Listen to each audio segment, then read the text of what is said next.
Well, I'm sure my fellow leaders are tired of hearing from all of us, but we had an important thing to do today. It's a way to close this conference. Good afternoon, everyone. When Putin launched his brutal war over 2 years ago, I promised President Zelensky the United States and our allies and our partners would stand with him for the people of Ukraine as they defended their country.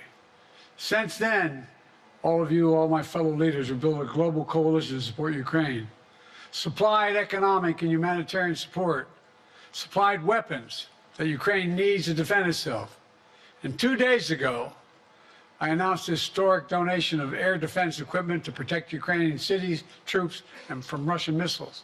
And here today, with all these important people behind me, we take another important step in our collective support for Ukraine. We refer to it as the Urkaine Compact. And here's how it works. Last year, the G7 nations signed onto a declaration to protect Ukraine long term, not just for the duration of this war, but beyond after they win. 25 additional countries quickly joined them and pledged to negotiate and sign a bilateral security agreement with Ukraine. Now, 1 year later, more than 20 countries plus the European Union have completed and signed these agreements. And more countries are finalizing theirs as we speak. This compact brings all those countries together in a unified, coordinated, and comprehensive architecture to support Ukraine, not just for now, but for years in the future.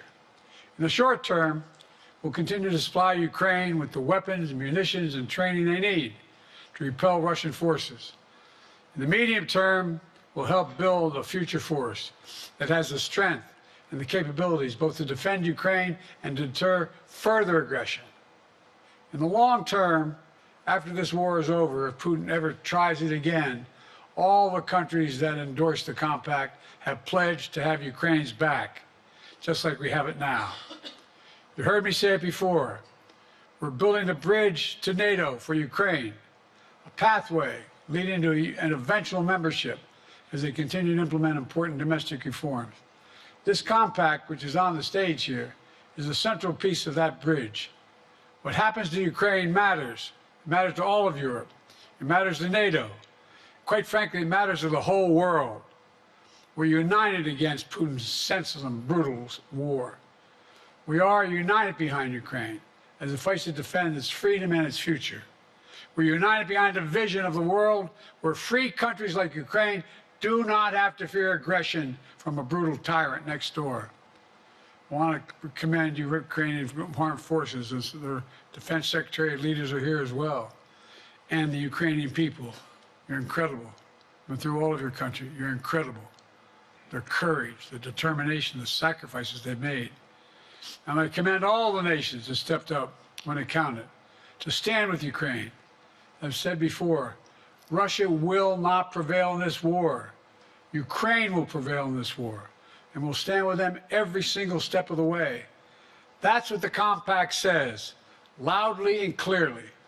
And now I want to hand it over to the President of Ukraine, who has as much courage as he has determination. Ladies and gentlemen, President Putin. President Putin. You can beat President Putin. President Zelensky. I'm so focused on beating Putin, we got to worry about it. Anyway, Mr. President. I'm better. You are a hell of a lot better. Thank you so much, Mr. President.